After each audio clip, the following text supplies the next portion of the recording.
The patrol system is fun for larger groups. Here again, girls separate into smaller groups and they even choose a name and an emblem for their patrol. They can also choose a patrol leader and an assistant patrol leader. These leaders are often switched to allow more girls a chance to hold office. The patrol leader organizes the patrol and keeps a record of dues and attendance for the girls. She also represents her patrol at Court of Honor meetings. The Court of Honor is a committee made up of the Girl Scout troop leader, the patrol leaders, the troop secretary, and the troop treasurer. They meet either before or after regular meetings, and they make decisions for the whole troop. Sometimes they will suggest plans that the patrols will discuss and vote on, or they will set up troop caper charts.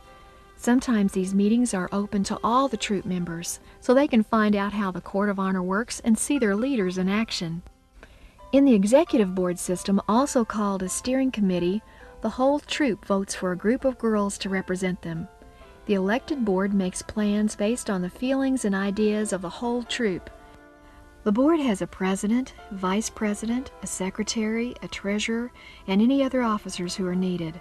Usually the board meets alone, but they can also have open meetings for the whole troop. In each group, a caper chart is kept to help in the organization of ongoing chores. A job is called a caper, and the list of jobs and who does them is called a caper chart. For example, each girl may have a separate responsibility at each meeting, as well as a special task for each trip. This is a simple yet efficient way for the leader to delegate responsibility for the activities and at the same time instill a sense of satisfaction in the girls by allowing them the opportunity to help with the work that needs to be done. Ceremonies are important in Girl Scouting because they are used to help celebrate special occasions. They can be used to open or close a meeting, like this simple flag ceremony which is used to honor the American flag.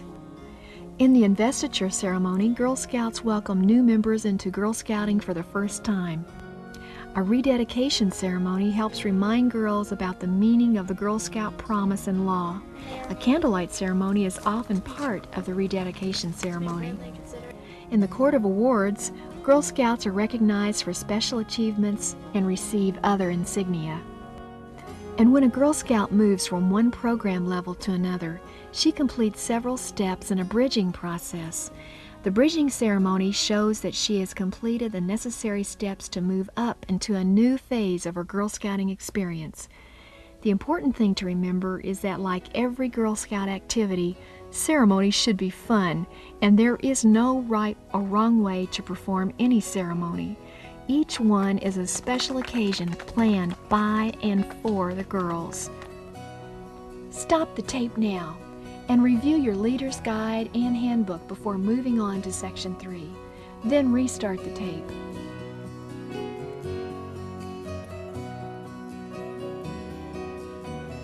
Just as it takes many pieces to make a quilt, it also takes many hands working together to make up the Girl Scout organization.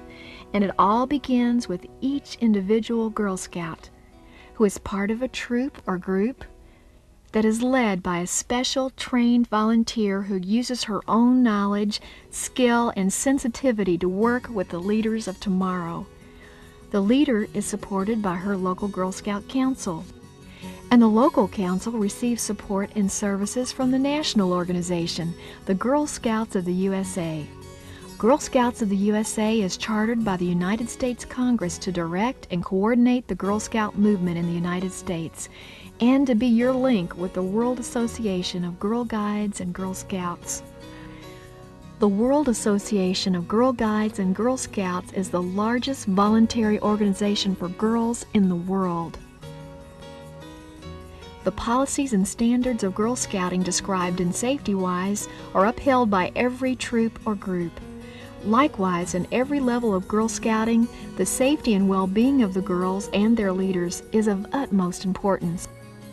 Part of being a good leader includes being a health and safety role model for the girls. Children tend to learn from the adults around them, and they also learn from each other. That is why Girl Scout leaders strive to act in a manner that shows concern for the health and welfare of the people around them. Girl Scouts use the buddy system. Girls are paired, and this allows each girl to always be aware of the other. Besides the safety in numbers, it's always more enjoyable to share interests and do things with a friend. All Girl Scouts away from the group should carry the phone number of an emergency contact person to help when needed. And remember, leaders, it is your job to collect any necessary permission slips before trip time.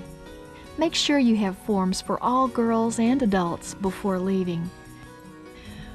Remember to have girls in seat belts at all times. SafetyWise is designed to give guidelines for every area of activity. For instance, if you have never taken your troop on a field trip, check standards number 25 on private transportation and number 27 on travel procedures.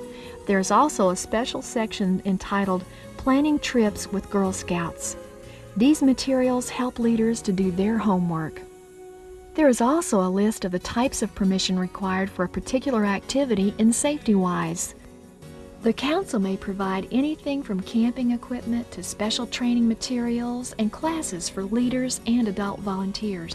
When I needed to plan my first field trip, I first checked SafetyWise and read all that I could. I then called a council member with all my questions. She came over and helped me with transportation ideas. She even loaned us equipment that we needed for our trip. This was my first experience as an adult volunteer. I really didn't know what to expect, but after I read the safety guidelines, I realized I was just there for the leaders and to have fun with the girls in the troop. We have the best support system of any group I have found. Basically, there is help available for anything you would need. All the activities outlined in the handbooks and the leaders' guides cover the fundamentals of Girl Scouting. They give leaders and girls guidance as they plan their troop year. Activities can be anything of interest to your girls, indoors or out. From first aid to career planning to communication and video production, wildlife or women's history. Exploring topics of interest to the girls is a way they can grow and learn at the same time. Any review of our Girl Scout program should start with the Girl Scout Promise and Law. Used thoughtfully, they help our girls to develop the personal attitudes that will give meaning and direction to their lives.